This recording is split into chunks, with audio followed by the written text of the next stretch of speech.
കൂട്ടുകാരെ, അപ്പോൾ ബയോളജിയിലെ രണ്ടാമത്തെ പാഠമായിട്ടുള്ള പരിണാമത്തിൻ്റെ വഴികൾ എന്ന പാഠം പഠിക്കൽ കഴിഞ്ഞു അല്ലേ? ഇനി നമുക്കതിൻ്റെ വിലയിരുത്താം ചോദ്യങ്ങൾ നോക്കാം. അപ്പോൾ ഒന്നാമത്തെ ചോദ്യം എന്താണ്? മനുഷ്യ പരിണാമവുമായി ബന്ധപ്പെട്ട രണ്ട് ചിത്രീകരണങ്ങൾ ചുവടെ നൽകിയിരിക്കുന്നു. പ്രകൃതി നിർദ്ധാരണ സിദ്ധാന്തത്തിൻ്റെ അടിസ്ഥാനത്തിൽ ഇവയിൽ നിന്നും ശരിയായത് കണ്ടെത്തി കാരണം വിശദീകരിക്കുക. അപ്പോൾ രണ്ട് ചിത്രങ്ങൾ ഇവിടെ തന്നിട്ടുണ്ട്. ഇതിലേതാണ് ശരി, അതിന് കാരണം എന്താണെന്നും കൂടി പറയണം. അപ്പോൾ ഇവിടെ എന്താണ്? ഇവിടെ കുരങ്ങ് ഇരിക്കുന്നുണ്ട്, മനുഷ്യനും ഇരിക്കുന്നുണ്ട്. രണ്ടിനും ഇതാ ഒരു പൊതു പൂർവികനുണ്ടെന്നാണ് എ എന്നുള്ള ചിത്രത്തിൽ പറയണത്. ബിയിൽ എന്താ പറയണത്? ഇവിടെ കുരങ്ങുണ്ട്, കുരങ്ങിൽ നിന്ന് നേരെ മനുഷ്യനായി എന്നാണ് പറയണത്. അപ്പോൾ കാണുമ്പോഴേ നമുക്ക് അറിയാം ഇതിൽ ഏതാണ് കറക്റ്റ്. നമ്മൾ കുരങ്ങിൽ നിന്നുണ്ടായിരുന്നൊന്നും അല്ല അല്ലേ? നമുക്ക് കുരങ്ങന്മാരും നമുക്കും ഒരു പൊതു പൂർവികരുണ്ടായിരുന്നു നമ്മൾ പറഞ്ഞത്.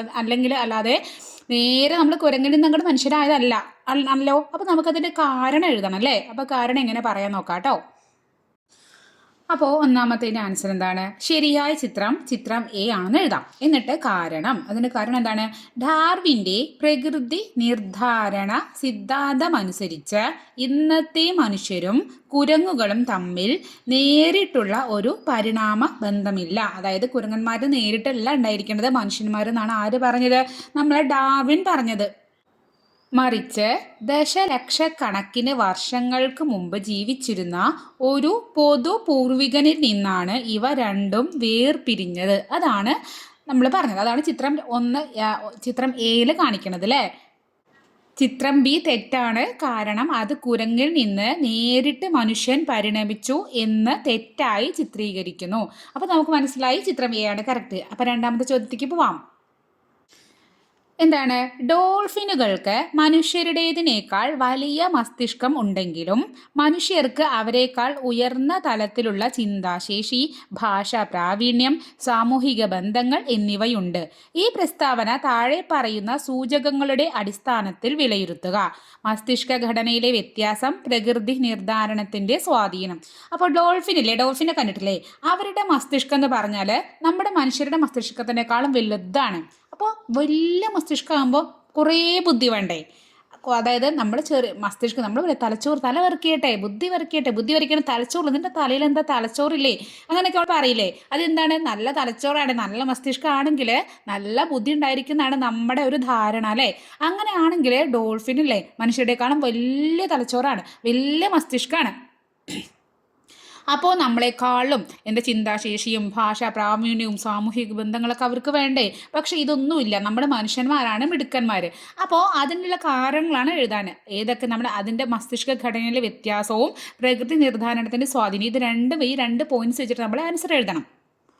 അപ്പോൾ എന്താ നോക്കാം. എന്താണ്? ഡോൾഫിനുകൾക്ക് മനുഷ്യരെക്കാൾ വലിയ മസ്തിഷ്കം ഉണ്ടെങ്കിലും മനുഷ്യർക്ക് ഉയർന്ന ചിന്താശേഷിയും ഭാഷാശേഷിയും ഉണ്ട്. ഇതിൻ്റെ പ്രധാന കാരണങ്ങൾ എന്നിട്ട് ഇത് ക്വസ്റ്റ്യൻ എന്നിട്ട് എഴുതിയിരിക്കുന്നത്. ഇനി ആൻസറാണ്. എന്താണ്? ഒന്നാമത്തത് മസ്തിഷ്ക ഘടനയിലെ വ്യത്യാസം. അതായത് മസ്തിഷ്ക ഘടനയിലെ വ്യത്യാസം വെച്ചിട്ട് നമ്മൾ ആൻസർ പറയണം. അപ്പോൾ എന്താണ്? മനുഷ്യ മസ്തിഷ്കത്തിലെ ചിന്തയെയും ഭാഷയെയും നിയന്ത്രിക്കുന്ന ഭാഗങ്ങൾ ഡോൾഫിനുകളുടേതിനേക്കാൾ കൂടുതൽ വികസിതമാണ്. നമുക്ക് അതായത് നമ്മൾ ഓരോന്നിനും ഓരോ ഭാഗം ഉണ്ടായിരിക്കും. അപ്പം നമ്മളെ മസ്തിഷ്കത്തിൽ ഈ ചിന്തയും ഭാഷയും അല്ലെങ്കിൽ സാമൂഹിക ബന്ധങ്ങളുടെയൊക്കെ സൂചിപ്പിക്കുന്ന അവരുടെയൊക്കെ നിയന്ത്രിക്കുന്ന ഒരു ഭാഗം ഉണ്ടായിരിക്കും. നമ്മുടെ മനുഷ്യൻ്റെ അത് ഡോൾഫിനെ അപേക്ഷിച്ച് നല്ല അത് കൂടുതൽ വികസിതമാണ്. അതുകൊണ്ട് വലുപ്പത്തേക്കാൾ പ്രധാനമാണ് മസ്തിഷ്കത്തിൻ്റെ ഘടന. നമ്മുടെ ഘടനയാണ് സൂപ്പർ എന്നാണ് പറയണത്. ഇനി അടുത്തത് പ്രകൃതി നിർദ്ധാരണത്തിൻ്റെ സ്വാധീനം വെച്ചിട്ട് എഴുതുകയാണെങ്കിൽ നമുക്ക് പറയാം, മനുഷ്യർക്ക് അതിജീവനത്തിനായി സങ്കീർണമായ ചിന്ത, ഉപകരണങ്ങൾ ഉപയോഗിക്കാനുള്ള കഴിവ്, ആശയവിനിമയം എന്നിവ ആവശ്യമായിരുന്നു. ആണല്ലോ, നമുക്കിതൊക്കെ ആവശ്യമാണ് നമ്മൾ അതിജീവിക്കാൻ വേണ്ടിയിട്ട് അല്ലേ? നമ്മൾ എന്താ പറയുക, ജീവിച്ച് പോരാൻ വേണ്ടി നമ്മൾ ചിന്തിക്കാൻ, നമുക്ക് ഉപകരണങ്ങൾ നിർമ്മിക്കണം, അല്ലെങ്കിൽ നമുക്ക് ആശയങ്ങൾ പങ്കുവയ്ക്കണം, നമുക്ക് ഭാഷ വേണം, നമുക്ക് സാമൂഹിക ബന്ധങ്ങൾ വേണം. ഇതൊക്കെ നമുക്ക് ആവശ്യമാണ് അല്ലേ? അപ്പോൾ ഇതൊക്കെ നമുക്ക് എവിടെ നിന്നാണ് കിട്ടിയത്? പ്രകൃതി നിർദ്ധാരണം വഴി ഈ കഴിവുകൾ കാലക്രമേണ മനുഷ്യരിൽ കൂടുതലായി വികസിച്ചു. നമ്മൾ പ്രകൃതി നിർദ്ധാരണം, നമ്മുടെ പ്രകൃതിയിൽ എന്താണ് നമുക്ക് വേണ്ടത് നമുക്ക് കൂടുതൽ വികസിക്കും. നമ്മളെപ്പോഴും യൂസ് ചെയ്യുന്നത് കൂടുതൽ വികസിക്കുന്നൊക്കെ നമ്മൾ പറഞ്ഞിട്ടുണ്ടായിരുന്നു അല്ലേ? നമ്മുടെ ഡാർവിൻ്റെ ഇത് പറഞ്ഞിട്ട്. അപ്പോൾ ഡോൾഫിനുകൾക്ക് അവരുടെ ജലജീവിതത്തിൽ ഈ കഴിവുകൾ അല്ല ആവശ്യമായിരുന്നത്. ഡോൾഫിനുകൾക്ക് അവർക്ക് ഇങ്ങനത്തെ കഴിവൊന്നും ആവശ്യമില്ല. അവർ വെള്ളത്തിലല്ലേ, അവർക്ക് അതിലുള്ള കഴിവുകൾ ഉണ്ടായിരിക്കും. നമുക്കില്ലാത്ത കഴിവുകൾ അവർക്ക് വേണ്ട കഴിവുകൾ അവർക്ക് ഉണ്ടായിരിക്കും. അപ്പോൾ ഇതാണ് ഇതിൻ്റെ ആൻസർ. മനസ്സിലായല്ലോ? ഇനി മൂന്നാമത്തെ ചോദ്യം നോക്കാം കേട്ടോ. നാഡീകോശത്തിന്റെ ചിത്രം പകർത്തി വരച്ച് ചുവടെ നൽകിയിട്ടുള്ള ഭാഗങ്ങൾ പേരെഴുതി അടയാളപ്പെടുത്തുക. അപ്പോൾ ഇത് നോക്കി വരയ്ക്കണം. ഇനിയിപ്പോൾ അത് നാഡീകോശത്തിന്റെ ചിത്രം നിങ്ങളുടെ ഇങ്ങനെ തന്നിട്ടില്ല, അല്ലെങ്കിൽ വരയ്ക്കാൻ സുഖമാണ്. എന്താണ്, ഇവിടെ കുറേ ശാഖകൾ ഇങ്ങനെ മരത്തിന്റെ കൊമ്പുകളൊക്കെ പോലെ വരയ്ക്കാം. നടുക്കിൽ ഒരു ഗോട്ടി പോലെ ഉണ്ട്. ഇതെങ്ങനെ നമ്മൾ പൂ വരയ്ക്കില്ലേ, ഇങ്ങനെ ഇങ്ങനെ ഇങ്ങനെ ഇങ്ങനെ അങ്ങനെ ഒരു 5-6 അങ്ങനെ വരച്ചിട്ട്, പിന്നെ അവിടെ നിന്ന് ഒരു വാലിൻ്റെ അറ്റത്ത് എന്താ പറയുക, കുറച്ചിങ്ങനെ എന്താ പറയുക, ചില ഷാളിൻ്റെ അറ്റത്തുണ്ടായിരിക്കും ഇങ്ങനെ കുറച്ചിങ്ങനെ എന്താണ് മുത്തുകളോ എന്നൊക്കെ വെച്ച പോലെ കുറച്ചിങ്ങനെ സിനാപ്റ്റിക് നോബ്സ് അത് കുടിച്ചാൽ ഇവിടെ ഇങ്ങനെ ഇതിനെ പൊതിഞ്ഞിട്ട് ഒരു 2-3 മൈലിൻ ഷീത്തും ഇതൊക്കെ പറഞ്ഞാൽ എന്താണ് നമ്മുടെ നാഡീകോശമായി. അപ്പോൾ അത് ഇങ്ങനെ തന്നിട്ടില്ലെങ്കിൽ നിങ്ങൾക്ക് വരയ്ക്കാൻ അറിയണം കേട്ടോ. ഇതിൻ്റെ ഭാഗങ്ങൾ അടയാളപ്പെടുത്താനും വരയ്ക്കാനും വൃത്തിക്ക് പഠിച്ചിട്ട് പോണേ. അപ്പോൾ ഏകദേശം ഒരു വരച്ചിട്ടുണ്ടെങ്കിൽ ഇത് കുറച്ച് വലുതായിട്ട് പോയിട്ടുണ്ട് അല്ലേ, ഈ തല പോലത്തെ കുറച്ച് വലുതായി പോയിട്ടുണ്ട്, സാരില്ല. അപ്പോൾ ഇനി അവിടെ ഓരോ ഭാഗങ്ങൾ അടയാളപ്പെടുത്താൻ പറഞ്ഞിട്ടുണ്ട്. അപ്പോൾ ഫസ്റ്റ് എന്താണ് കൊടുത്തിരിക്കുന്നത്, തൊട്ടടുത്ത നാഡീകോശത്തിൽ നിന്നും സന്ദേശങ്ങൾ സ്വീകരിക്കുന്ന ഭാഗം. അതായത് ഇവിടെ വേറെ നാഡീകോശം ഉണ്ടായിരിക്കും, ഇവിടെ വേറെ നാഡീകോശം ഉണ്ടായിരിക്കും. ഇവിടെ നിന്ന് ഇവിടെ ഇങ്ങനെ അതിൻ്റെ സിനാപ്റ്റിക് നോബ് ഉണ്ട്, ഈ സിനാപ്റ്റിക് നോബ് ഉണ്ടായിരിക്കും. അതിന് സന്ദേശങ്ങൾ ആർക്കാ കൈമാറുന്നത്, നമ്മൾ ഈ അറ്റത്തിരിക്കുന്ന ഈ ശാഖകൾ കണ്ടോ, ഈ കൊമ്പുകളെ പോലെ മരത്തിൻ്റെ ചില്ലകളെ പോലല്ലേ, അവർക്കാണ് ഇത് കൈമാറണത്. അപ്പോൾ ഇവരെ പേരെന്താ നമ്മൾ പറഞ്ഞിട്ടുണ്ടായിരുന്നു, എന്തായിരുന്നു പേര്, അവരാണ് എന്താണ് ഡെൻഡ്രൈറ്റ്. അപ്പോൾ ഇതാണ് ഡെൻഡ്രൈറ്റ്. ഈ ഭാഗം കണ്ടോ, ഈ ചില്ലകൾ കണ്ടോ, ഇതൊക്കെ എന്താണ് ഡെൻഡ്രൈറ്റുകൾ. ഇവരൊക്കെ ഡ്യൂട്ടി എന്താണ്, ഇതേപോലെ കുറേ ക്വസ്റ്റ്യൻ ഉണ്ടാവില്ലേ. അപ്പോൾ ഇപ്പുറത്തെ ഒരു കോശത്തു നിന്ന് മെസ്സേജ് വരുമ്പോൾ, സന്ദേശം വരുമ്പോൾ അത് വാങ്ങിക്കുന്ന ആൾക്കാരാണ്, അവർ സ്വീകരിക്കുന്ന ആൾക്കാരാണ്. ഇവർ വീട്ടിൻ്റെ സിറ്റ് ഔട്ടിൽ ഇരിക്കുന്ന ആൾക്കാരാണ്, അല്ലെങ്കിൽ ഇവർ പുറത്തിങ്ങനെ വെൽക്കം പറയാനിരിക്കില്ലേ, അങ്ങനെ ആൾക്കാരാണ്. അവർ എന്ന് പറഞ്ഞിട്ട് അകത്തേക്ക് കയറുമെന്ന് പറഞ്ഞിട്ട് അകത്തേക്ക് കയറ്റുന്ന ആൾക്കാരാണ് ആര്, ഡെൻഡ്രൈറ്റ്. അവിടെ ഡെൻഡ്രൈറ്റിൻ്റെ ഡ്യൂട്ടി എന്താണ്, മെസ്സേജുകൾ അല്ലെങ്കിൽ സന്ദേശങ്ങൾ സ്വീകരിക്കുക. സ്വീകരണ മുറിയിലേക്ക് കൊണ്ടുപോകണം, ആനയിച്ച് കൊണ്ടുപോകാൻ. വരൂ ചിരിച്ചുകൊണ്ട് ഓക്കെ വാ കയറി ഇരിക്കും എന്ന് പറയില്ലേ നമ്മളൊരു വീട്ടിലേക്ക് വരുമ്പോൾ, ആ പണിയാണ് നമ്മളെ ആടികോശത്തേക്ക് ഒരാൾ വരുമ്പോൾ, ഒരു മെസ്സേജ് വരുമ്പോൾ അവരെ സ്വീകരിച്ചിരുന്ന ആളാരാണ്, ഡെൻഡ്രൈറ്റ്. ഇനി അതിൽ സെക്കൻഡ് വൺ എന്താ നോക്കാം, ന്യൂറോ ട്രാൻസ്മിറ്റർ അടങ്ങിയിരിക്കുന്ന ഭാഗം. ന്യൂറോ ട്രാൻസ്മിറ്റർ എന്ന് പറഞ്ഞാൽ ഇനി ഈ ന്യൂറോണുകളുണ്ട്, അതായത് അതിന് ട്രാൻസ്മിറ്റ് ചെയ്യുക, അതിനെ കൊടുക്കുക, അപ്പുറത്തേക്ക് കൊടുക്കുക. ഇയാൾ വാങ്ങണ ആളാണെങ്കിൽ ഇയാൾ കൊടുക്കണ ആളാണ്. ഈ അറ്റത്ത് വാങ്ങിക്കും, അത് കൂടി ഇങ്ങനെ പോയിട്ട് ഈ അറ്റത്ത് കൊടുക്കും. ഇവിടെ സ്വീകരിക്കുക, ഇവിടെ പുറത്തേക്ക് വിടുക, ഇവിടെ സ്വീകരിക്കുക, ഇവിടെ പുറത്തേക്ക് വിടുക. സ്വീകരിക്കുന്ന ആളാരാണ്, ഡെൻഡ്രൈറ്റ്. പുറത്തേക്ക് കൊടുക്കുന്ന ആളാണ് സിനാപ്റ്റിക് നോബ്. നമ്മൾ നോബൊക്കെ തിരിക്കുമ്പോൾ അങ്ങനെ ഇപ്പോൾ നോബ് എന്ന് പറഞ്ഞാൽ ഒരു എന്താ പൈപ്പൊക്കെ പോലെ ആലോചിക്കുക, അതായത് നിങ്ങൾ തിരിക്കുമ്പോൾ പുറത്തേക്ക് പോകും, അങ്ങനെയൊക്കെ ആലോചിക്കുക കേട്ടോ. അപ്പോൾ ഇവിടെ നോക്കി ഈ മുത്തുമണികളല്ലേ, അതായത് സിനാപ്റ്റിക് നോബ്, അതിലൂടെയാണ് മെസ്സേജുകൾ പുറത്തേക്ക് വിടുന്നത്. ആ മെസ്സേജിനെ കാത്തിരുന്നിട്ട് അടുത്ത വീട്ടിലെ ഡെൻഡ്രൈറ്റുകളോട് കാത്തിരിക്കുന്നുണ്ടാവും കേട്ടോ. അടുത്തങ്ങനെ കുറേ ഉണ്ടായിരിക്കും ഇത്. അപ്പോൾ ഇവിടെ നിന്ന് ഇങ്ങനെ സ്വീകരിക്കണം, ഇത് കൂടി ഇങ്ങനെ പോയി, ഇത് കൂടിപ്പോയി ഇവിടെ നിന്ന് പുറത്തേക്കായി. ആ പുറത്തേക്കാകുമ്പോൾ അപ്പുറത്ത് ഇതേപോലെ ഡെൻഡ്രൈറ്റ് അവിടെ കാത്തിരിക്കണ്ടാവും. അപ്പോൾ വീണ്ടും അവർ നാഡീകോശത്തിൻ്റെ ഉള്ളിൽ കയറി അവിടെ നിന്ന് അങ്ങനെ പോയി അപ്പുറത്തേക്ക് പോയി അവിടുത്തെ സിനാപ്റ്റിക് നോബ് കൂടെ പുറത്തേക്ക് പോകും. അപ്പോൾ ഇങ്ങനെ ഇതാണ് ഇവരുടെ ഡ്യൂട്ടി, ഇവരിങ്ങനെയാണ് സന്ദേശങ്ങൾ കൈമാറുന്നത്. അപ്പോൾ ആരാണിത്, നമ്മളെ ന്യൂറോ ട്രാൻസ്മിറ്റർ ആരാണ്, നമ്മളെ സിനാപ്റ്റിക് നോബാണ്. ആരാണ്, സിനാപ്റ്റിക് നോബ്. ഇനി അതിൽ തേർഡ് വൺ എന്താണ്, ഇൻസുലേറ്ററായി പ്രവർത്തിക്കുന്ന ഭാഗം. അതായത് ഇൻസുലേറ്റർ ആരറിയാം, നമ്മളെ മയലിൻ ഷീത്ത് ഇവിടെ പൊതിഞ്ഞിരിക്കുകയാണ്. ഇൻസുലേറ്ററിൻ്റെ ഡ്യൂട്ടി എന്താണ്, അത് ഞങ്ങളെ സംരക്ഷിക്കുകയാണ്, അതിന് വേണ്ട പോഷണങ്ങൾ കൊടുക്കുകയാണ്. അപ്പോൾ അതൊക്കെ ആരെ ഇവിടെ സംരക്ഷിത്, ഇവിടെ നിന്നൊരു ഇടിയോ തട്ടോ മുട്ടോ കുത്തോ എന്തെങ്കിലും കിട്ടിയാലും സാരില്ല എന്ന് പറഞ്ഞിട്ട് ഇവിടെ എന്താണ്, ഈ മയലിൻ ഷീത്ത് ഇതിനെ പൊതിഞ്ഞു സൂക്ഷിച്ചിരിക്കുകയാണ്. അപ്പോൾ അതാണ് മയലിൻ ഷീത്ത്. അപ്പോൾ നമ്മളെ ഇൻസുലേറ്റർ ആരാണ്, മയലിൻ ഷീത്ത്. അപ്പോൾ നമ്മളെ ഡെൻഡ്രൈറ്റ് സ്വീകരിക്കുന്ന ആൾ, മയലിൻ ഷീത്ത് ഇൻസുലേറ്ററായിട്ട് വർക്ക് ചെയ്യും, സിനാപ്റ്റിക് നോബ് ന്യൂറോ ട്രാൻസ്മിറ്റർ ആണ്. മനസ്സിലായല്ലോ. അപ്പോൾ നമുക്ക് അടുത്ത ക്വസ്റ്റ്യനിലേക്ക് പോവാം. 4ാമത്തെ ചോദ്യം കേട്ടോ, ജീവികളിൽ നിരന്തരമായി വ്യതിയാനങ്ങൾ ഉണ്ടാകുന്നുവെന്ന് ഡാർവിൻ വാദിച്ചുവെങ്കിലും ഈ വ്യതിയാനങ്ങളുടെ കാരണങ്ങളെപ്പറ്റി വിശദീകരിക്കാൻ അദ്ദേഹത്തിനായില്ല. ഈ പ്രസ്താവന നിയോ ഡാർവിനിസത്തിൻ്റെ കണ്ടെത്തലുകളുടെ അടിസ്ഥാനത്തിൽ വിലയിരുത്തുക. അപ്പോൾ നമ്മൾ ഡാർവിൻ ചേട്ടന് കുറേ കണ്ടുപിടുത്തങ്ങൾ വ്യതിയാനങ്ങളെ കുറിച്ചിട്ടൊക്കെ പറഞ്ഞു. നമ്മൾ വേരിയേഷൻസ്, അതായത് എങ്ങനെയാണ് അമ്മയും മക്കളും, അതായത് ഇപ്പോൾ ഒരു മാതൃസസ്യം അല്ലെങ്കിൽ നമ്മളെ മാതാപിതാക്കൾ അവരിൽ നിന്ന് വ്യത്യാസം ഉണ്ടാവണത്, എങ്ങനെയാണ് അവർക്ക് വ്യതിയാനങ്ങൾ വരണത്. നമ്മൾ കഴിഞ്ഞ ചാപ്റ്ററിൽ 1ാമത്തെ പാഠത്തിൽ പറഞ്ഞിട്ടുണ്ടായിരുന്നു. അതിനെ കാരണമൊക്കെ നമ്മൾ മെൻ്റൽ കണ്ടുപിടിച്ചൊക്കെ പറഞ്ഞിരുന്നു. പക്ഷേ ഈ ഡാർവിന് മനസ്സിലായി, വ്യതിയാനങ്ങൾ കണ്ടെന്ന് മനസ്സിലായി. പക്ഷേ എന്തായിരിക്കും ഈ വ്യതിയാനങ്ങൾക്ക് കാരണം, അത് അയാൾക്ക് അദ്ദേഹത്തിന് കണ്ടെത്താനായില്ല. അപ്പോൾ അത് ഏതിൻ്റെ അടിസ്ഥാനത്തിൽ പറയണം, നിയോ ഡാർവിനിസത്തിൻ്റെ കണ്ടെത്തലുടെ അടിസ്ഥാനത്തിലാണ് നമ്മളുടെ ഉത്തരം പറഞ്ഞിരിക്കുന്നത്. അപ്പോൾ നമുക്ക് നോക്കാം എന്താണ് ഉത്തരം. ഡാർവിൻ്റെ പ്രകൃതി നിർദ്ധാരണ സിദ്ധാന്തം ജീവിവർഗങ്ങളുടെ പരിണാമത്തെക്കുറിച്ച് വളരെ കൃത്യമായ വിശദീകരണം നൽകി. എങ്ങനെയാണ് പരിണാമം നടക്കണമെന്ന് കൃത്യമായിട്ട് ലാമാർക്ക് പറഞ്ഞതല്ല ശരി, നമ്മളെ ഡാർവിനാണ് കൃത്യമായിട്ട് നമുക്ക് പറഞ്ഞു തന്നത്. എന്നാൽ ജീവികളിൽ കാണുന്ന വ്യത്യാസങ്ങൾ, അതായത് വ്യതിയാനങ്ങൾ ഉണ്ടാവില്ലേ, ഒരു തലമുറ അടുത്ത തലമുറയ്ക്കുമ്പോൾ കുറേ വ്യതിയാനങ്ങൾ വരില്ലേ, ആ വ്യത്യാസങ്ങൾ എങ്ങനെ ഉണ്ടാകുന്നു എന്നും അവ അടുത്ത തലമുറയിലേക്ക് എങ്ങനെ കൈമാറ്റം ചെയ്യപ്പെടുന്നു എന്നും വിശദീകരിക്കാൻ അദ്ദേഹത്തിന് കഴിഞ്ഞില്ല. അദ്ദേഹത്തിന് എന്തിനു കഴിഞ്ഞില്ല? എങ്ങനെ വ്യത്യാസങ്ങൾ ഉണ്ടാവണത്, അയ്യോ അതെങ്ങനെയാണ് അടുത്ത തലമുറയ്ക്ക് പോണത്, ഇതിപ്പോൾ എങ്ങനെ ഉണ്ടാവണത്, ഇവർക്ക് ഡൗട്ടായി. ജനിതക ശാസ്ത്രത്തെക്കുറിച്ചുള്ള അറിവ് അന്ന് ഇല്ലാത്തതായിരുന്നു ഇതിന് കാരണം. അതായത് ജനിതക ശാസ്ത്രത്തെ കുറിച്ച് വലിയ അറിവൊന്നും ഉണ്ടായിരുന്നില്ല, നമ്മുടെ മെൻ്റൽ ചേട്ടനൊന്നും അന്ന് വന്നിട്ടില്ല.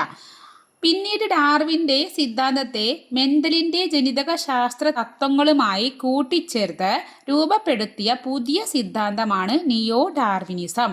അപ്പോൾ ഡാർവിൻ പറഞ്ഞതൊക്കെ കറക്റ്റായിരുന്നു. പിന്നെ എങ്ങനെ മനസ്സിലായത് നമ്മളെ മെൻ്റൽ ചേട്ടൻ വരേണ്ടി വന്നു. മെൻ്റലും ഡാർവിനും അപ്പോൾ എന്താണ് മെൻ്റൽ ഡാർവിൻ കേട്ടോ. അപ്പോൾ ഈ മെൻ്റലിൻ്റെ കണ്ടുപിടുത്തങ്ങൾ, മെൻ്റൽ നമുക്ക് കഴിഞ്ഞ ഒന്നാമത്തെ പാഠത്തിൽ നമ്മൾ കുറേ കാര്യങ്ങൾ പറഞ്ഞിട്ടുണ്ട്, മെൻ്റൽ കണ്ടുപിടിച്ച വ്യതിയാനങ്ങൾക്ക് കാരണം ഇതൊക്കെ മനസ്സിലായപ്പോഴാണ് ഡാർവിൻ പറഞ്ഞത്. ഡാർവിൻ എല്ലാം കണ്ടുപിടിച്ചു, പക്ഷെ അതിന് എന്താണ് വ്യത്യാസങ്ങൾ വരാൻ, വ്യതിയാനങ്ങൾക്ക് കാരണം എന്താ, എങ്ങനെയാണ് ഒരു തലമുറയിൽ നിന്ന് അടുത്ത തലമുറയ്ക്ക് വ്യതിയാനങ്ങൾ പോണതെന്ന് മാത്രം അദ്ദേഹത്തിന് പറയാൻ പറ്റിയില്ല. അപ്പോൾ മെൻ്റലിൻ്റെ കണ്ടുപിടുത്തങ്ങൾ എന്താ മനസ്സിലായി, രണ്ടും കൂടി കൂട്ടിച്ചേർത്ത്, മെൻ്റലിൻ്റെയും ഡാർവിൻ്റെയും കൂടി കണ്ടുപിടുത്തങ്ങൾ കൂട്ടിച്ചേർത്തിട്ട് ഉണ്ടാക്കിയ ഒരു സിദ്ധാന്തമാണ് നിയോ ഡാർവിനിസം. നിയോ എന്ന് പറയും പുതിയൊരു ഡാർവിനിസം. അതായത് ഡാർവിൻ പറഞ്ഞ കാര്യം തന്നെയാണ്, അതൊക്കെ ഒന്നും കൂടി ഒരു തെളിവ് കൊടുക്കാൻ ആർക്കായി, നമ്മുടെ മെൻ്റലിനായി. അപ്പോൾ നിയോ ഡാർവിനിസത്തിലെ പ്രധാന കണ്ടെത്തലുകൾ, ഒന്നാമത്തതാണ് മ്യൂട്ടേഷൻ. നമ്മൾ കഴിഞ്ഞ പാഠത്തിൽ പഠിച്ചിട്ടുണ്ട്. ജീവികളുടെ ഡി എൻ എയിലെ ക്രമരഹിതമായ മാറ്റങ്ങളാണ് വ്യതിയാനങ്ങളുടെ പ്രധാന കാരണം. ഡി എൻ എ കുറിച്ചൊക്കെ നമ്മൾ പറഞ്ഞത് ഓർമ്മയില്ലേ? അപ്പോൾ ആ ഡി എൻ എയിലുള്ള ക്രമരഹിതമായ മാറ്റങ്ങൾ, അതിലുള്ള ചേഞ്ചസ് ആണ് എന്താണ് ഈ വ്യതിയാനങ്ങൾക്ക് കാരണം. ഇത്തരം മാറ്റങ്ങൾ പുതിയ സ്വഭാവ സവിശേഷതകൾക്ക് കാരണമാകുന്നു. അപ്പോൾ ഡി എൻ എയിലുള്ള എന്തെങ്കിലും മാറ്റം ഉണ്ടാകുമ്പോൾ പുതിയ സവിശേഷതകളാവും, പുതിയ ഒരു സ്വഭാവമായിരിക്കും ഉണ്ടാവണം കുട്ടിക്ക് ഉണ്ടാവുക. അടുത്തത് ജനിതക പുനഃസംയോജനം. അപ്പോൾ പ്രത്യുൽപാദന സമയത്ത് മാതാപിതാക്കളുടെ ജീനുകൾ കൂടിച്ചേർന്ന് പുതിയ കോമ്പിനേഷനുകൾ ഉണ്ടാകുന്നു. എങ്ങനെയാണ് ഇത് അടുത്ത തലമുറയ്ക്ക് പോകുന്നതാണ്. അപ്പോൾ പ്രത്യുൽപാദന സമയത്ത് എന്ത് ചെയ്യും, അച്ഛൻ്റെയും അമ്മയുടെയും ജീനുകൾ കൂടിച്ചേരും, എന്നിട്ട് പുതിയതും ഉണ്ടാവും. ഇത് ഒരേ സ്പീഷീസിലെ അംഗങ്ങൾക്കിടയിൽ വൈവിധ്യം വർദ്ധിപ്പിക്കുന്നു. ഇത് അച്ഛൻ്റെയും അമ്മയുടെയും സ്വഭാവം മിക്സ് ആയിട്ടുണ്ടാവുക.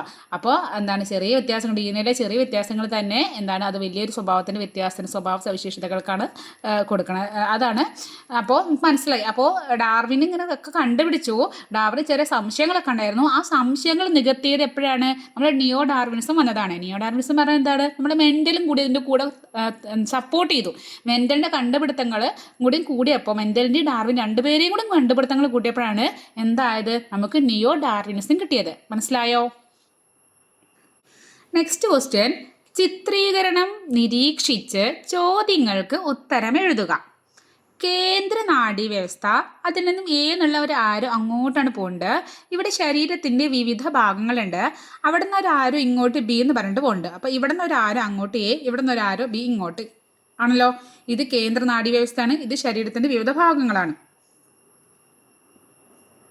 എ എന്നുള്ള ചോദ്യം എന്താണ്, എ ബി എന്നീ നാഡികൾ തിരിച്ചറിയുക. അപ്പോൾ എ എന്നുള്ള നാഡി എന്താ ചെയ്യണത്, എ എന്നുള്ള നാഡി, അപ്പോൾ കേന്ദ്ര നാഡീവ്യവസ്ഥ, ഇവിടെ ശരീരത്തിൻ്റെ വിവിധ ഭാഗങ്ങൾ, ഇങ്ങോട്ടൊരു ആരോ എ ഉണ്ട്, ഇവിടെ നിന്നൊരു ആരോ ബി ഉണ്ട്. അപ്പോൾ ആദ്യം എ എന്താ നോക്കാം. എ എന്ന് പറഞ്ഞാൽ നോക്കി, ഈ കേന്ദ്ര നാഡീവ്യവസ്ഥയിൽ നിന്നും നിർദ്ദേശങ്ങളോ എന്താണോ ഇവിടെ നിന്നുള്ള വിവരങ്ങൾ അത് ശരീരത്തിൻ്റെ വിവിധ ഭാഗങ്ങളിലേക്ക് കൊണ്ടുപോകുന്നത് ആരാണെന്ന് ചോദിച്ചത്. അപ്പോൾ നമ്മൾ വിവിധ നാഡികളെ കുറിച്ചിട്ട് പഠിച്ചിട്ടുണ്ട്. സംവേദനാഡി, അല്ലെങ്കിൽ പ്രേരക നാഡി, സമ്മിശ്ര നാഡി എന്നൊക്കെ പറഞ്ഞ് നമ്മൾ പഠിച്ചിട്ടില്ലേ. അപ്പോൾ ആരാണ് കേന്ദ്ര നാഡീവ്യവസ്ഥയിലെ നിർദ്ദേശങ്ങൾ ശരീരത്തിൻ്റെ വിവിധ ഭാഗങ്ങളിലോട്ട് കൊണ്ടുപോകുന്നത്, ആരാണ്, പ്രേരക നാഡിയാണ്. ഇവിടെ നിന്നുള്ള സന്ദേശങ്ങൾ അതായത് ഇപ്പോൾ ഒരു ചൂടുള്ള ഒരു പാത്രത്തിൽ നമ്മൾ കൈ തട്ടി കൈ പെട്ടെന്ന് വലിക്ക് എന്നുള്ള നിർദ്ദേശം ഉണ്ടാക്കുന്നത് ആരാണ്, കേന്ദ്ര നാഡി വ്യവസ്ഥയാണ്. ആ നിർദ്ദേശങ്ങൾ കൊണ്ടുപോകുന്നത് ആരാണ്, പ്രേരക നാഡിയാണ് ആ സന്ദേശം കൊണ്ടുപോകുന്നത്. അപ്പോൾ നമ്മൾ കേന്ദ്രത്തിൽ നിന്നും ശരീരത്തിൻ്റെ വിവിധ ഭാഗങ്ങളിലേക്ക് കൊണ്ടുപോകുന്നത് ആരാണ്, പ്രേരക നാഡിയാണ് ഇങ്ങോട്ട് കൊണ്ടുപോകുന്നത്. ഇനി ഈ ശരീരത്തിൻ്റെ വിവിധ ഭാഗങ്ങളിൽ നിന്ന് ഇങ്ങോട്ട് കൊണ്ടുപോകുന്ന ആരാണ്, അതായത് കേന്ദ്രത്തിലോട്ട് കൊണ്ടുവരുന്നത് കൊടുക്കുന്നത് ആരാണ്? അതാണ് സംവേദനാഡി. നമ്മളെ കൈ തട്ടി ചൂടുള്ള പാത്രം, ഇതാ ഇവിടെ ചൂടുള്ളത് എന്തോ കൈ തട്ടിയിട്ടുണ്ട് കേട്ടോ. ഈ മെസ്സേജ് ആരാണ് ഇവിടെ പോയി പറയണത്? കേന്ദ്രത്തിൽ പോയി പറയണത് സംവേദനാഡി. സംവേദ ഒരു കുട്ടീനെ ലയിക്കുക. സംവേദം എന്ത് ചെയ്യണം? സംവേദം ഓടിപ്പോയിട്ട് കേന്ദ്രത്തിൽ പറയും, ഇതാ അവിടെ എന്തോ ഒരു ചൂടുള്ള സാധനം തട്ടിയിട്ടുണ്ട് കേട്ടോ. അപ്പോൾ കേന്ദ്രം എന്ത് ചെയ്യും? ചൂടുള്ളതോ നോക്കട്ടെ, എന്താണ്, ശരി, പെട്ടെന്ന് കൈവലിക്ക്, നല്ല നിർദ്ദേശം ഉണ്ടാകും. പെട്ടെന്ന് കൈവലിക്കുന്ന നിർദ്ദേശം കൊണ്ടുപോകുന്നത് ആരാണ്? സംവേദനാഡി അവിടെ കൊണ്ടു കൊടുക്കേണ്ട ഡ്യൂട്ടിയുള്ളൂ. തിരിച്ച് കൊണ്ടുപോകണത് പ്രേരകമാണ്. പ്രേരകനാഡി ഓടിപ്പോയിട്ട് കൈവലിക്കിടാന്ന് പറയും. അപ്പോൾ പെട്ടെന്ന് കൈവലിക്കണം നമ്മൾ. ഇതൊക്കെ എന്താണ്? ചടപട സെക്കൻഡുകൾ കൊണ്ട് കഴിയുന്ന പരിപാടിയാണ്. ഇനി അതിൽ രണ്ടാമത്തെ ചോദ്യം നോക്ക്. എ ബി എന്നിവ തമ്മിൽ സന്ദേശങ്ങൾ പരസ്പരം കൈമാറുന്നുണ്ടോ? വിശദീകരിക്കുക. എയും ബിയും സന്ദേശങ്ങൾ കൈമാറുന്നുണ്ടോയെന്ന് ചോദ്യം. ഇത് എന്റെ ആൻസറാണ്, ഇത് ബിന്റെ ആൻസറാണ്.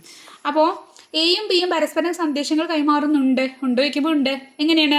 സംവേദനാഡി ശരീരത്തിൽ നിന്ന് സന്ദേശങ്ങൾ കേന്ദ്ര നാഡി വ്യൂഹത്തിലേക്ക് കൊണ്ടുപോകുന്നു.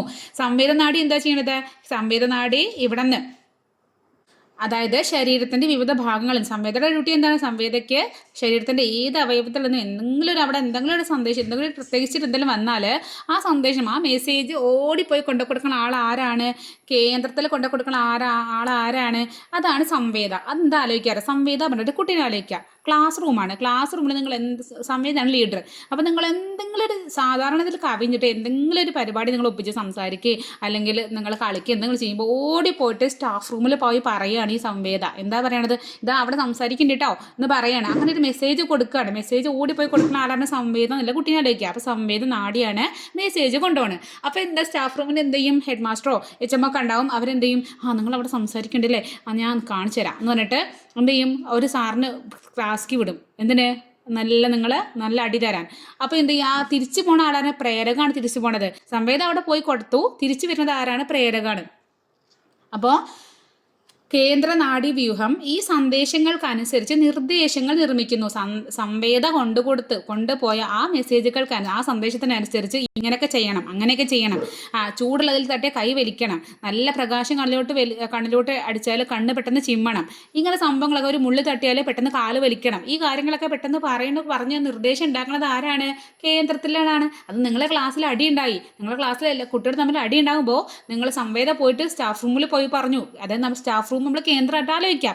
കേന്ദ്രത്തിൽ പോയി പറഞ്ഞു, എന്താണ്, ഇതാ സാർ അവിടെ അടി ഉണ്ടാവേണ്ടെന്ന് പറഞ്ഞു. അപ്പോൾ കേന്ദ്രത്തിലുള്ളവരെന്ത് ചെയ്യും? അതായത് സ്റ്റാഫ് റൂമിലെ ടീച്ചേഴ്സും എച്ച് എം എല്ലാവരും കൂടി പറയും, ഇതിങ്ങനെ വിട്ടാൽ പറ്റില്ല, നല്ലൊരു വടി കൊണ്ടുപോയിട്ട് നല്ല അടി പിരിക്കണം എന്ന് പറഞ്ഞ് നിർദ്ദേശം ഉണ്ടാക്കി. ഈ നിർദ്ദേശം കൊണ്ട് ആരാ പോണത്? വേറെ ടീച്ചറെ വിടാണ് ക്ലാസ്സിക്ക് വരയ്ക്കാം. ആ ടീച്ചർ ആരാണ്? പ്രേരകമാണ്. അപ്പോൾ എന്ത് ചെയ്യും? ഈ നിർദ്ദേശങ്ങൾ, കേന്ദ്ര നാഡീവ്യവസ്ഥയിൽ നിന്നുള്ള ഈ നിർദ്ദേശങ്ങളെ അവയവങ്ങളിലേക്ക് എത്തിക്കുന്നത് ആരാണ്? പ്രേരക നാഡിയാണ്. അപ്പോൾ മനസ്സിലായോ? പ്രേരകവും സംവേദയും മാറിപ്പോകരുത് കേട്ടോ. ഇനി അടുത്തത് നോക്ക്. അടുത്തതൊരു മാച്ച് ദ ഫോളോവിംഗ് ആണ്. എന്താണ്? സുഷുമ്നയുടെ ഭാഗങ്ങളും അവയുടെ ധർമ്മവും ഉൾക്കൊള്ളുന്ന പട്ടിക ചുവടെ നൽകിയിരിക്കുന്നു. ഈ പട്ടികയിലെ കോളം എക്ക് അനുസരിച്ച് കോളം ബി ഉചിതമായി ക്രമീകരിക്കുക. Central canal, white matter, dorsal root, grey matter. അപ്പോൾ സെൻട്രൽ കനാൽ നമുക്കറിയാം. സുഷുമ്ന എടുക്കുമ്പോൾ സുഷുമ്നയുടെ സെൻട്രലിൽ ഒരു കനാലുണ്ട്. അത് സെൻട്രലിൽ ഒരു പൈപ്പ് ഉണ്ടെന്ന് ആലോചിക്കാം. അപ്പോൾ അത് നമ്മൾ പറയും സെൻട്രൽ കനാൽ. അതിനകത്തൊരു ദ്രാവകം ഉണ്ടെന്നൊക്കെ പറയുന്നു. അതെന്താണ്? ഇതാണ് അവിടെ ഇവിടെ കാണപ്പെടുന്ന ദ്രവം സുഷുമ്നയ്ക്ക് പോഷണം കൊടുക്കുന്നു. അതായത് ഒന്നാമത്തെ ഇതാണ് ഒന്ന്.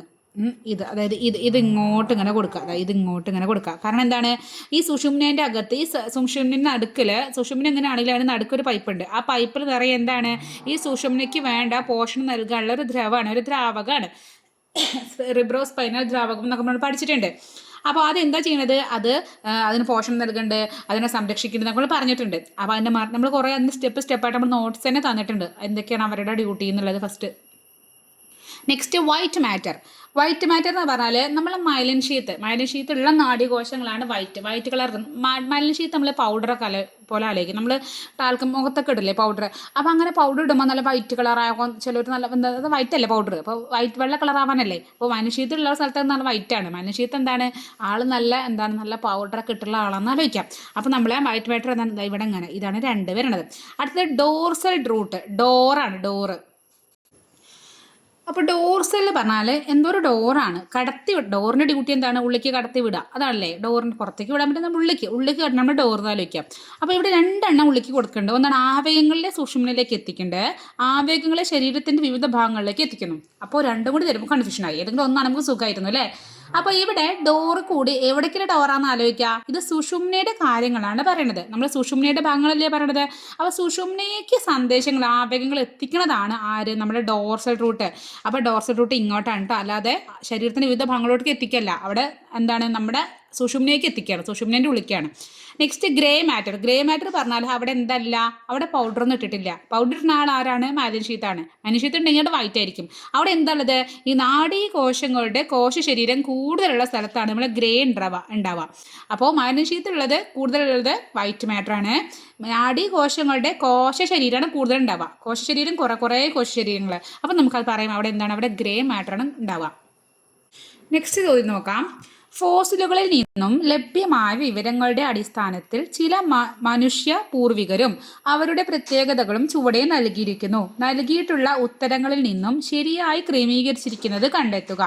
അപ്പോൾ നമ്മൾ ചിരിച്ചിരിക്കുന്ന കുറേ പേരുടെ, നമ്മളെ പൂർവികരുടെ കുറേ ഫോട്ടോസ് നമ്മൾ പറഞ്ഞിട്ടുണ്ട്. അവരെ വായിക്കൊള്ളാത്ത പേരൊക്കെ നമ്മൾ പറഞ്ഞിട്ടുണ്ട്. എന്തൊക്കെയായിരുന്നു, ഹോമോ ഹാബിലിസ് ഉണ്ട്, ഹോമോ നിയാണ്ടർ താലൻസിസ് ഉണ്ട്, ആസ്ട്രലോപിത്തിക്കസ് ഉണ്ട്, ഹോമോ ഇറക്ടസ് ഉണ്ട്. ഇനി ഇവിടെ കുറേ അവരുടെ പ്രത്യേകതകൾ കൊടുത്തിട്ടുണ്ട്. അപ്പോൾ ഇത് അറിയണമെങ്കിൽ എന്ത് ചെയ്യണം, പഠിക്കാൻ, അത് പഠിച്ച് വന്നാലേ ഇത് ചെയ്യാൻ പറ്റുള്ളൂ കേട്ടോ. അപ്പോൾ പക്ഷെ നമുക്ക് ട്രിക്കിലൂടെ പഠിക്കാം. ആദ്യം ഹോമോ ഹബിലിസ്. അപ്പോൾ ഈ ഹോമോ ഹബിലിസിൻ്റെ ഈ ഭാഗത്ത് നമ്മൾ പഠിച്ചിട്ടുണ്ട്. ഹോമോ ഹബിലിസിൻ്റെ ഈ ഭാഗത്ത് നമ്മൾ പഠിച്ചിട്ടുണ്ടായിരുന്നു. അവർക്ക് എന്താണ്, വലിയ തലയോടുണ്ട്, കൈകൾ ഉപയോഗിച്ച് അവർ കല്ലുകൾ കൊണ്ടുള്ള ഉപകരണങ്ങൾ നിർമ്മിച്ചിട്ടുണ്ട്, ചെറിയ കൂട്ടമായി ജീവിച്ചു വേട്ടയാണ്. ഇവിടെ വേട്ടയാടുന്ന ആൾക്കാരാണ്. അതായത് കൈകൾ ഉപയോഗിച്ച് കല്ലുകൊണ്ടുള്ള ഉപകരണങ്ങളൊക്കെ ഉണ്ടാക്കി, അതുകൊണ്ടാണ് അവർ വേട്ടയാടിയിരുന്നത്. അപ്പോൾ ഹോമോ ഹബിലിസ്. അപ്പോൾ ഇത് പഠിക്കാനുള്ള ട്രിക്കൊക്കെ ഞാനന്ന് പറഞ്ഞിട്ടുണ്ടായിരുന്നു ഇത് ഈ ക്ലാസ് എടുക്കുന്ന സമയത്ത്. ഹബിലീസ് എന്ന് ആലോചിക്കുമ്പോൾ നമ്മൾ ഈ ബിലീസ് എന്നൊക്കെ പറഞ്ഞ പോലെ അല്ലേ. ബിലീസ് പറഞ്ഞാൽ എന്താണ്, പിശാജ് അല്ലേ. അപ്പോൾ പിശാജാണ് കൈകൾ കൊണ്ട് കല്ലുകൾ കൊണ്ടുള്ള ഉപകരണങ്ങളൊക്കെ ഉണ്ടാക്കിയെന്ന് ആലോചിക്കുക. പിശാജ് ഉപദ്രവിക്കണാണല്ലേ, അപ്പോൾ ഉപദ്രവിക്കാൻ വേണ്ടിയിട്ട് കല്ലുകൊണ്ട് ആയുധങ്ങൾ ഉണ്ടാക്കിയെന്നൊക്കെ ആലോചിക്കാം. അപ്പോൾ ഹബിലീസ്, ഇബിലീസ്, കല്ലുകൊണ്ടുള്ള ഉപകരണങ്ങൾ. അങ്ങനെ നമുക്ക് ട്രിക്ക് അതായത് ജസ്റ്റ് അങ്ങനെ പഠിക്കാം കേട്ടോ. അപ്പോൾ ഇവിടെ നോക്കുക, ഹോമോ ഹാബിലിസ് കൈകൾ ഉപയോഗിച്ച് കല്ലുകൾ കൊണ്ടുള്ള ഉപകരണങ്ങൾ നിർമ്മിച്ചു, ഹാബിലിസ് ഇബിലിസ്. അപ്പോൾ ഈ ഹോമോ നിയാണ്ടർ താലൻസിസ്. അപ്പോൾ ഇവരുടെ പ്രത്യേകത എന്താ നോക്കാം. ഇതാ നമ്മൾ മനുഷ്യർക്ക്, നമ്മുടെ തൊട്ട് മുന്നിലുള്ള ആൾക്കാരാണ്, നമ്മളെ തൊട്ട് മുന്നിലുള്ള പൂർവികരാണ്, നമ്മുടെ സ്വന്തം തൊട്ടടുത്ത ചേട്ടന്മാരാണ് ആര്, നമ്മളെ ഹോമോ നിയാണ്ടർ താലൻസ്. അവരെന്താ ചെയ്തറിയോ, അവർ ശവശരീരങ്ങൾ മറവ് ചെയ്തിരുന്നു. അവർ മറവ് ചെയ്യും, നമ്മൾ മറവ് ചെയ്യില്ലേ, ശവശരീരങ്ങൾ മറവ് ചെയ്യില്ലേ. അപ്പോൾ ആരാ ചെയ്തിരുന്നത്, ഹോമോ നിയാണ്ടർ താലൻസിസ്. അപ്പോൾ ഇവിടെ നമുക്ക് നോക്കാതാ, ഇവിടെ ഹോമോ നിയാണ്ടർ താലൻസ് ശവശരീരങ്ങൾ മറവ് ചെയ്തിരുന്നു. അപ്പോൾ ഈ നമ്മൾ തൊട്ടുമുള്ള ആൾക്കാരാണ് നിയാണ്ടർ താലൻസ് ആലോചിക്കുക, അവരാണ് ശവശരീരങ്ങൾ മറവ് ചെയ്ത് നമുക്ക് പഠിപ്പിച്ചെന്ന് ആലോചിക്കാം. അല്ലെങ്കിൽ നമുക്കും അത് അറിഞ്ഞിരുന്നില്ല എന്നൊക്കെ ചിന്തിക്കാം കേട്ടോ, അങ്ങനെയൊക്കെ വിചാരിച്ച് പഠിക്കാം. നെക്സ്റ്റ് ആസ്ട്രലോപിത്തിക്കസ്. അപ്പോൾ അവരാണല്ലേ, അവരെന്താ ചെയ്യോ, അവർ ഈ ഇരുകാലുകൾ നടക്കാൻ തുടങ്ങിയത് എന്താണ്, അവരാണ്. അപ്പോൾ അതെന്താ, എങ്ങനെ പഠിക്കാമോ നമുക്ക്. ഇവിടെയും ഇരുകാലം നിവർന്നു നിൽക്കാൻ കഴിവുള്ളവരുണ്ട്, ഇവിടെ ഇരുകാലുകൾ നടത്തുന്ന സ്ഥിരീകരിക്കുന്ന അസ്ഥികൂട ഘടനയുണ്ട്. അപ്പോൾ ആദ്യം അവർ നടക്കാൻ തുടങ്ങിയത് ആരാന്നറിയോ, നമ്മളെ ആസ്ട്രലോപിത്തിക്കസ്. നമ്മൾ ഫസ്റ്റ് കുട്ടികളൊക്കെ നടക്കുമ്പോൾ നമ്മൾ പിച്ച വെച്ചിട്ട് തന്നെ നടക്കുക, പിച്ച നമ്മൾ അങ്ങനെ പറയില്ലേ. അപ്പോൾ ഇവിടെ നമ്മൾ പിച്ചയ്ക്ക് വരെ പിത്തിയാണ്. അപ്പോൾ പതുക്കെ വീഴോ അതുവരെ അങ്ങ് 4 കാലൊക്കെ നടന്നതാണ്. പിന്നെ അങ്ങനെ പതുക്കെ എണീറ്റ് നടക്കുന്ന കുട്ടികളെ ആലോചിക്കുക. ഒരു വയസ്സ് 1.5 വയസ്സിലെ കുട്ടികളൊക്കെ എന്ത് ചെയ്യും, അങ്ങനെ മുട്ടിലൊക്കെ കഴിഞ്ഞിട്ട് പതുക്കെ അവർ നടക്കാൻ തുടങ്ങില്ല. അപ്പോൾ അവർ പിച്ച വെച്ചിട്ട് നടക്കുക, പിത്തി അങ്ങനെ പോലെ. അതുപോലെയാണ് ഇവരും പതുക്കെ നടക്കാൻ തുടങ്ങിയ ചെറിയ കുട്ടികൾ നടക്കണ പോലെ. അപ്പോൾ അവർക്കാണ് ഇരുകാലം നടത്താൻ സ്ഥിരീകരിക്കുന്ന അസ്ഥി ഘടന ആദ്യം ഉണ്ടായത്. ഓക്കെ, അപ്പോൾ ആസ്ട്രലോപിത്തിക്കസ് പിച്ച വെച്ച് നടന്നു. Next homo erectus. എന്നുള്ള മീനിങ്ങിനെ ആലോചിക്കുക, നിവർന്നതെന്നാണ് ഇറക്ടസ്. എന്താണ്, നല്ല നിവർന്നിരിക്കണമെന്ന് ഇറക്ടസ്. അവരാണ് ശരിക്കും ചടുപിടുന്നതിനെ കുറച്ച് 2-3 വയസ്സായ കുട്ടികൾ ഓടിച്ചാടി നടക്കില്ല, അതുപോലെ. അതായത് ഇരുകാലുകൾ നിവർന്ന് നിൽക്കാൻ കഴിവുള്ളവരാണ് അവർ. അവർക്ക് നല്ല നിവർന്ന് നിൽക്കാൻ ഇറക്റ്റായിട്ട് നിൽക്കാൻ പറ്റും. ഇറക്ടസ് എന്ന് പറഞ്ഞാൽ ഇറക്റ്റസിൻ്റെ മീനിങ് തന്നെ നിവർന്നതാണ്. അപ്പോൾ അത് ആലോചിക്കാം. അപ്പോൾ നമ്മൾ എല്ലാം കൂടി കറക്റ്റ് ആയിട്ടുള്ള ഓപ്ഷൻ ബി ആണ് ഇവിടെ ഉണ്ടാവുക. മനസ്സിലായല്ലോ. അപ്പോൾ മാക്സിമം ട്രിക്കിലൂടെയൊക്കെ ഒത്തു വയ്ക്കാനുള്ള ഇങ്ങനത്തെ പേരുകളൊക്കെ, വായിക്കൊള്ളാത്ത പേരൊക്കെ നിങ്ങൾക്ക് ഇനി നിങ്ങളുടേതായ ട്രിക്കുകൾ ഉണ്ടാക്കാം. അപ്പോൾ അങ്ങനെ ഓർമ്മിച്ച് പഠിക്കാം. പിന്നെ ട്രിക്ക് ആലോചിച്ചിട്ട് കൺഫ്യൂഷൻ ആവരുത് കേട്ടോ.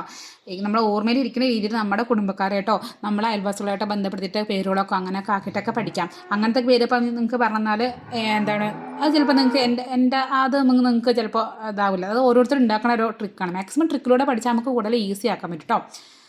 അപ്പോൾ നെക്സ്റ്റ് ക്വസ്റ്റ്യൻ, 8ാമത്തെ ക്വസ്റ്റ്യൻ, PQRS എന്നിങ്ങനെ സൂചിപ്പിച്ചിരിക്കുന്ന ബോക്സിലെ വിവരങ്ങൾ പരിശോധിച്ച് അവയുമായി ബന്ധപ്പെട്ട മസ്തിഷ്ക ഭാഗം തിരിച്ചറിഞ്ഞ് ശരിയായി വരുന്ന ഉത്തരം തിരഞ്ഞെടുക്കുക.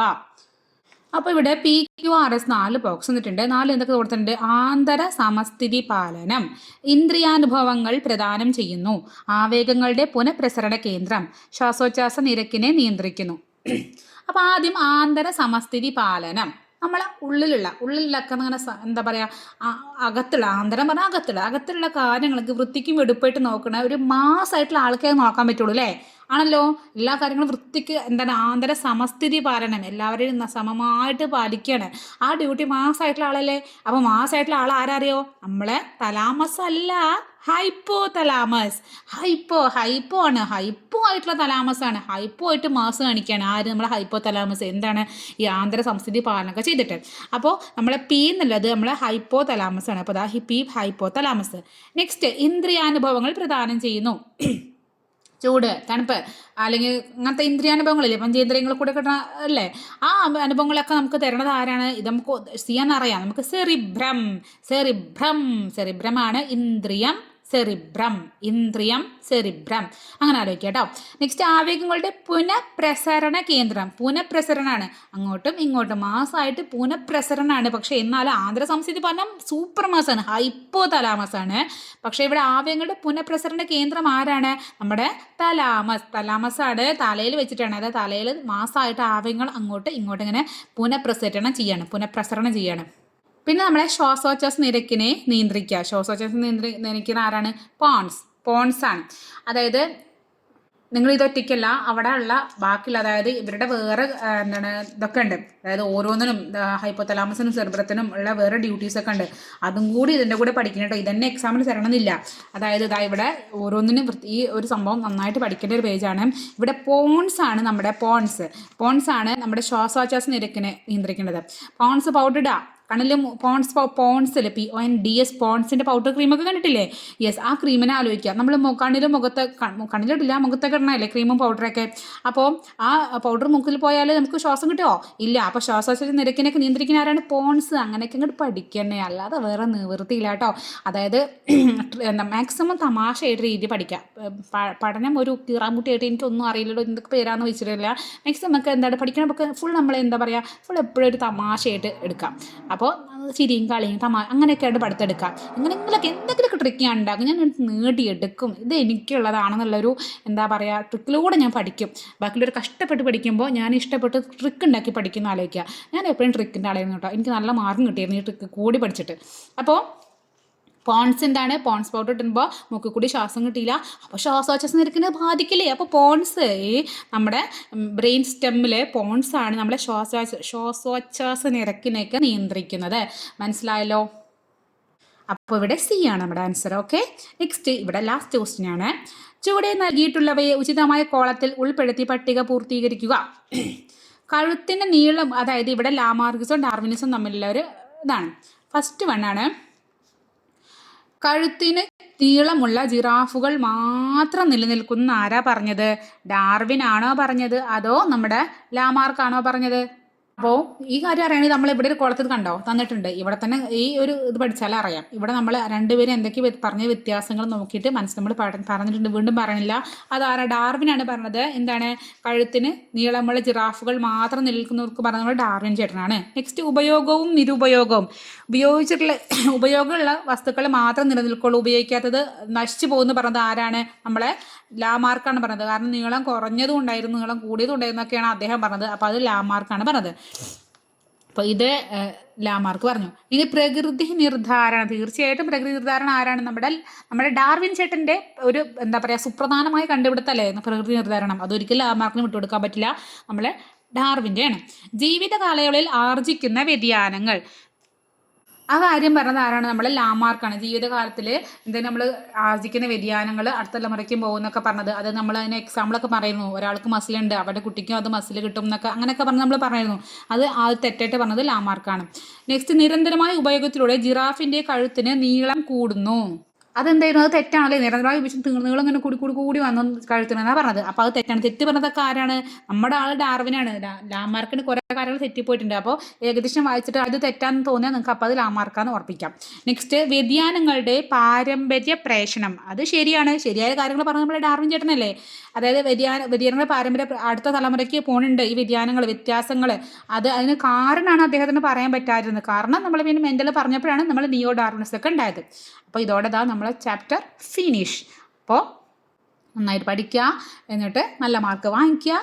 പിന്നെ എന്ത് ചെയ്യണം? സബ്സ്ക്രൈബ് ചെയ്യാത്തവർ സബ്സ്ക്രൈബ് ചെയ്യുക, ഫ്രണ്ട്സിന് ഇത് ഷെയർ ചെയ്ത് കൊടുക്കുക, ലൈക്ക് ചെയ്യുക, അഭിപ്രായങ്ങൾ കമൻറ്റ് ചെയ്യുക. അടുത്ത ക്ലാസ്സിന് കാത്തിരിക്കുക. Okay, by.